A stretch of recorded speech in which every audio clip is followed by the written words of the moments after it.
ನಮಸ್ಕಾರ ಎಲ್ರಿಗೂ. Get ready with me. ಇವತ್ತು ಬರೀ ಗೆಟ್ ರೆಡಿ ವಿತ್ ಮೀ ಅಲ್ಲ, ಸ್ವಲ್ಪ ಲೈಫ್ ಬಗ್ಗೆ ಮಾತಾಡೋಣ. ಏನು ಮಾತಾಡೋಣ? ಓಕೆ. ಚಿಕ್ಕ ವಯಸ್ಸಲ್ಲಿ ನಾವು ಪೇರೆಂಟ್ಸಿಂದ ಸಪೋರ್ಟ್ ಸೀಕ್ ಮಾಡ್ತಿರ್ತೀವಿ. ಅವ್ರು ಹೇಳೋದು ಪ್ರತಿಯೊಂದು ನಮ್ಮ ಮನಸ್ಸಲ್ಲಿ ಆಳವಾಗಿ ನಿಲ್ಲುತ್ತೆ. ಬರೀ ಪೇರೆಂಟ್ಸ್ ಅಲ್ಲ, ನಮ್ಮ ಟೀಚರ್ಸ್ ಆಗಿರ್ಬೋದು, ಫ್ರೆಂಡ್ಸ್ ಆಗಿರ್ಬೋದು, ಡೆಫಿನೆಟ್ಲಿ ರಿಲೇಟಿವ್ಸ್ ಮತ್ತು ಅಕ್ಕಪಕ್ಕದ ಮನೆಯವರು, ಯಾರೇ ಏನೇ ಹೇಳಿದ್ರು ಮಕ್ಕಳು ಅದನ್ನ ಈಸಿಯಾಗಿ ಗ್ರ್ಯಾಬ್ ಮಾಡಿ ಮನಸ್ಸಲ್ಲಿ ಬಚ್ಚಿಟ್ಕೊಂಡ್ಬಿಡ್ತಾರೆ. ಸೊ ಈಗಿರಬೇಕಾದ್ರೆ ನಾವು ಹಾಗೆ ದೊಡ್ಡವರಾಗ್ತೀವಿ. ನಮಗೆ ಎಲ್ಲೂ ಪ್ರಾಪರ್ ವ್ಯಾಲಿಡೇಷನ್ ಸಿಗೋಲ್ಲ. ಪ್ರತಿಯೊಬ್ಬರು ನಮ್ಮನ್ನು ಬೈಕೊಂಡು ನಿರ್ಲಕ್ಷಿಸ್ಕೊಂಡು ಬಂದಿರ್ತಾರೆ. ಸೊ ಆ ವ್ಯಾಲಿಡೇಷನ್ನ ನಾವು ದೊಡ್ಡವರಾಗ್ತಾ ಬೇರೆ ಕಡೆ ಹುಡ್ಕಕ್ಕೆ ಶುರು ಮಾಡ್ತೀವಿ. ಡೆಫಿನೆಟ್ಲಿ ಕಾಲೇಜ್ಗೆ ಹೋಗ್ತೀವಿ, ರೊಮ್ಯಾಂಟಿಕ್ ಪಾರ್ಟ್ನರ್ ಸಿಗ್ತಾರೆ.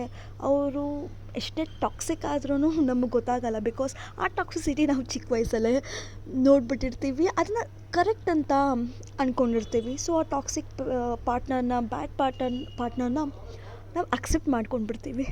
ಅದರಿಂದ ಆಗೋ consequences it's really bad. But ಏನೂ ಮಾಡೋಕ್ಕಾಗಲ್ಲ, ನಾವು ಹಾಗೆ ಬೆಳೆದ್ಬಿಟ್ಟಿದ್ದೀವಿ.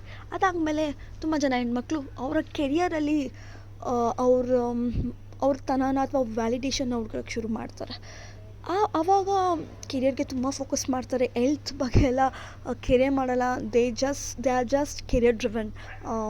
ತುಂಬ ಕೆಲಸ ಮಾಡೋದು, ಅವರ್ಸ್ಗಟ್ಟಲೆ ಕೆಲಸ ಮಾಡೋದು, ತಮ್ಮ ತನನ ಅಲ್ಲಿ ಹುಡ್ಕೊಳಕ್ಕೆ ಶುರು ಮಾಡ್ತಾರೆ. ಓಕೆ, ರಮ್ಯಾ ಯಾರು? Ramya digital marketer, product marketer ಅಂತ ಡಿಫೈನ್ ಮಾಡ್ಕೊಳ್ಳೋಕೆ ಶುರು ಮಾಡ್ತಾರೆ. ಬಟ್ ನಾವೆಲ್ಲ ಅಷ್ಟೇನಾ? ಬರೀ ಜಾಬ್ ಅಷ್ಟೇನಾ? ಅಥವಾ ಬರೀ ಪಾರ್ಟ್ನರ್ ಅಷ್ಟೇನಾ? ಅಥವಾ ಹೆಣ್ಮಕ್ಳಿಗೆ ಬರೀ ಮದುವೆ ಅಷ್ಟೇನಾ? ಸೊ ಯಾರು ನಾವು? ಸೊ ಅನ್ನೋ ಕ್ವಶನಲ್ಲೇ ಇಡೀ ಜೀವನ ಬದುಕ್ಬಿಡ್ತೀವಿ ಅಲ್ವಾ?